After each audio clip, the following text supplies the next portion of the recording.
हाँ दोस्तों, इससे पहले मैंने 3 कहानियाँ करवा दिया है। अब मैं सेकंड हिंदी का ही नगर कहानी को लेकर चलता हूँ, जिसका पहला क्वेश्चन है। अगर आप लोग पहले का वीडियो नहीं देखे हैं तो जा कर के ज़रूर देख लें, है ना।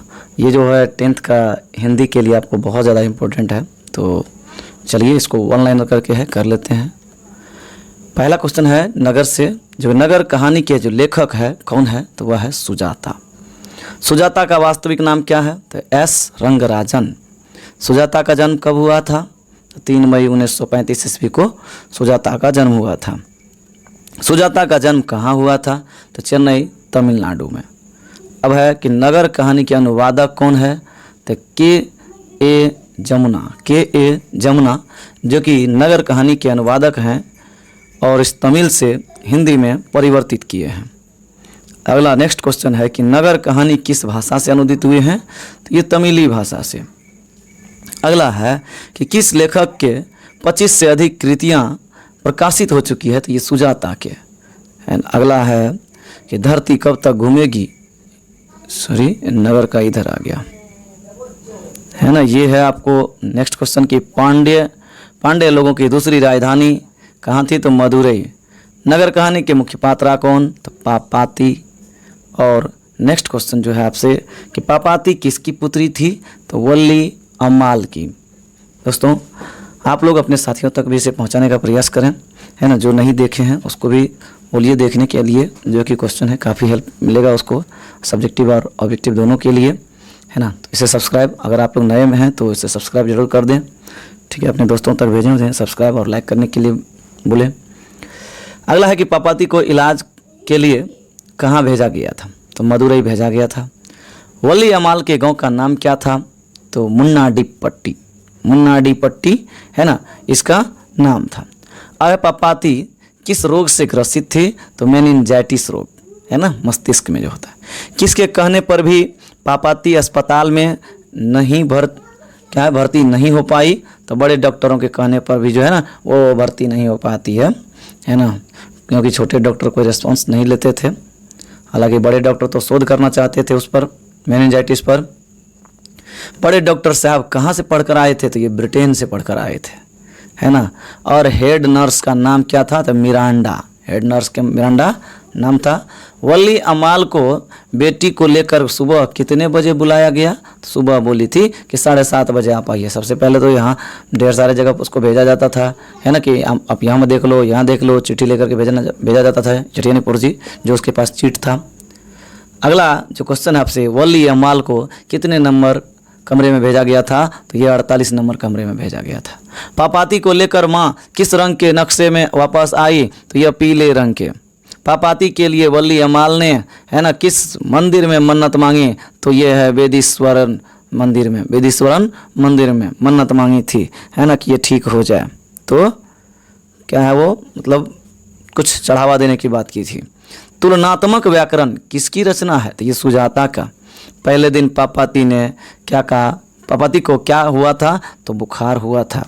पापाती किस पर लेटी हुई थी, तो स्ट्रेचर पर। वो जो बेड मतलब पेशेंट को लेटाते हैं ना, है ना, तो वो स्ट्रेचर बोलते हैं उसको। पापाती बेहोश क्यों हो गई थी, तो तेज बुखार के कारण बेहोश हो गई थी। पापाती की उम्र क्या थी, तो ये थी 12 वर्ष। I want that girl admitted now, ऐसा किसने कहा, तो ये बड़े डॉक्टर ने कहा था कि जब वो पापाती को लेकर उसकी मां निकल जाती है ना हॉस्पिटल से, तब वो बड़े डॉक्टर गुस्सा होकर के कहते हैं I want that girl admitted now, है ना, कि वह पेशेंट मुझे, अभी वह लड़की मुझे तुरंत एडमिट चाहिए। अब कह रहा है कि किस नगर, कह रहा है कि नगर कहानी किस भाषा से अनुदित हुई है, तो ये हुई तमिल भाषा से। वली अमाल से कहाँ के डॉक्टर ने पापाती को लेकर मदुरई को कहा था जाने के लिए, तो गांव के डॉक्टर ने, गांव के जो छोटे डॉक्टर थे वो समझ चुके थे कि इसको कोई बड़ी बीमारी हो गई है, तो उसको बोले थे कि आप बड़े शहर में लेकर जाओ, है ना। लास्ट क्वेश्चन जो आपसे है कि लाइन में खड़े होकर कौन अपने मृत पति को कोस रही थी, तो वली अमाल, है ना। वली अमाल के जो पति है वो नहीं है, पापाती की माँ की पापा नहीं है ना, वो उसको कोस रही थी। चलिए यहाँ तक कंप्लीट हो गया है।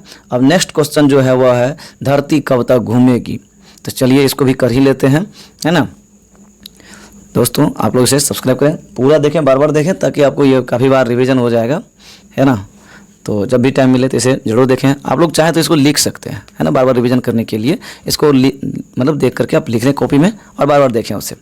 धरती कब तक घूमेगी, इस पाठ के लेखक कौन है, तो सावरदैया। धरती कब तक घूमेगी यह किस भाषा से अनुदित हुआ है, तो यह राजस्थानी भाषा से ये अनुदित हुआ है, ट्रांसलेट किया गया इसको। सावरदैया किस भाषा के सफल कहानीकार है, तो यह है राजस्थानी के।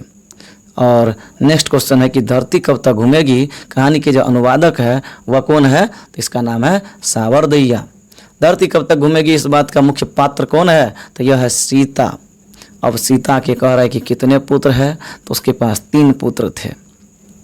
अगला जो क्वेश्चन है कि सीता के सबसे बड़े लड़के का नाम क्या था, तो इसका नाम था कैलाश। सीता के सबसे छोटे लड़के का नाम क्या था, तो यह है बिरजू, है ना। कौन अपना काला ओढ़ना देखकर रुआसी हो गई, यह है सीता।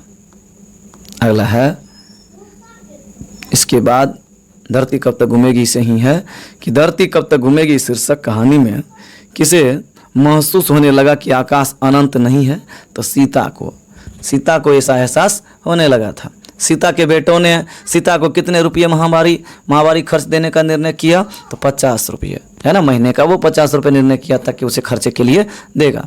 किस दिन सीता को लगा कि है ना लापसी बिल्कुल फीकी है, तो यह नाहर सिंह वाले दिन जो है ना सीता को लगा कि लापसी बिल्कुल फीकी हो गई है। अब कह रहा है कि सीता रुआसी क्यों हो गई है, तो वह अपना काला ओढ़ना देख करके, है ना, रुआसी हो गई है ना, कहने का मतलब वो काला ओढ़ना देख करके ना वो रूठ गई थी। अगला है कि 3 बेटे, 2 वक्त की रोटी और 1 माँ किस कहानी की पंक्ति है, तो धरती कब तक घूमेगी। 3 बेटे की माँ कौन थी, तो वह है सीता।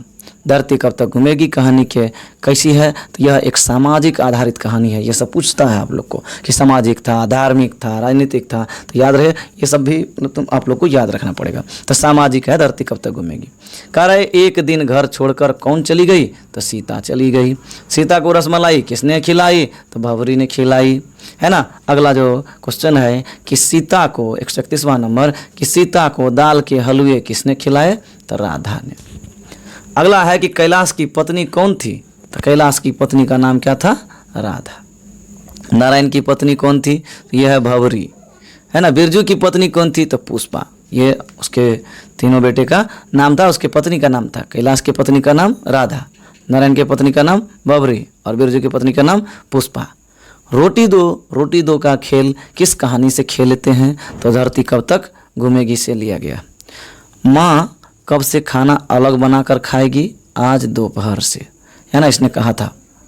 अगला जो क्वेश्चन है आपसे कि माँ कब से खाना अलग बनाकर खाएगी, तो आज दोपहर से, है ना, ये कहा था। उसके बाद है कि यह बात अच्छी नहीं लगती कि माँ महीने भर इधर उधर लुढ़कती रहे, यह किसने कहा, कैलाश ने, बड़े बेटे ने। कह रहा है कौन अपने ही घर में घुटन महसूस करती है, तो ये है सीता। अपने ही घर में वो घुटन महसूस करने लगी है। किस कहानी में रोटी का सवाल था, तो धरती कब तक घूमेगी। कि भर आई आंखें पोंछकर किसने, है ना, आकाश की ओर देखा, तो सीता ने देखा। बहुत बहुत धन्यवाद दोस्तों आप लोग को यहाँ तक देखने के लिए। इसके अलावा मेरे पास और भी कहानी के ढेर सारे, है ना, वन लाइनर है, ये मैं सारे आप लोगों को करवा दूंगा, है ना। तो आप लोग बारी बारी से इसे ज़रूर देखते रहें, मैं इसे सारे डाल दूंगा, आप लोग इसे ज़रूर देखते रहें, अपने दोस्तों को भी, है ना, भेजें। जैसे कि आपको कविता और कहानी दोनों का इसमें दिया गया है ना, देख रहे हैं आप कितनी अच्छी तरह से दिया हुआ है वन लाइनर करके, जो कि आपको सब्जेक्टिव लिखने में भी काफ़ी मदद मिलने वाली है। इसके अलावा मैं निबंध वगैरह भी लिखने के लिए बताऊंगा, एप्लीकेशन वगैरह जो होता है ये सब सारे, है ना, ये सारे मैं दिखाने वाला हूँ इसमें। और जो लास्ट में क्वेश्चन आंसर जो पूछते हैं ना क्वेश्चन बैंक में, तो किस टाइप के जो क्वेश्चन पूछते हैं ये भी मैं सारे इसमें वर्णन कराऊँगा। चलिए तो आज इतना ही, बहुत बहुत धन्यवाद।